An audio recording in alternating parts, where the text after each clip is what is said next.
अजिंठा घाटातील वाहतूक कोंडीत मानवतेचा झरा. अब्दुल गफार कुटुंबियांकडून अडकलेल्या प्रवाशांना पाण्याचे वाटप. जळगाव राष्ट्रीय महामार्गावरील अजिंठा घाटात काही दिवसांपूर्वी मोठी वाहतूक कोंडी निर्माण झाली होती. सुमारे 5 तासांहून अधिक काळ ही वाहतूक ठप्प राहिल्याने शेकडो वाहने घाटात अडकून पडली होती. कडक उन्हामुळे आणि दीर्घ प्रतीक्षेमुळे प्रवाशांना मोठा त्रास सहन करावा लागत होता. अशा परिस्थितीत अजिंठा येथील सामाजिक भान जपणारे नागरिक अब्दुल गफार व त्यांच्या कुटुंबियांनी मानवतेचे दर्शन घडविले. त्यांनी घाटात अडकलेल्या वाहन चालक व प्रवाशांना पिण्याचे पाणी वाटप करून दिलासा दिला. विशेष म्हणजे त्यांनी कोणताही धर्म, जात किंवा पंथ न पाहता सर्व गरजू प्रवाशांची सेवा केली. वाहतूक कोंडीत अडकलेल्या अनेक कुटुंबांना, महिला, लहान मुले तसेच ज्येष्ठ नागरिकांना पाण्याची नितांत गरज भासत होती.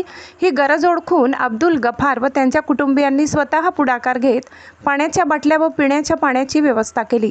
त्यांच्या या सेवाभावी कार्याचे प्रवाशांनी कौतुक केले असून संकटाच्या काळात माणुसकी आणि सामाजिक बांधिलकी जपणारे असे उपक्रम समाजासाठी प्रेरणादायी असल्याची भावना व्यक्त केली.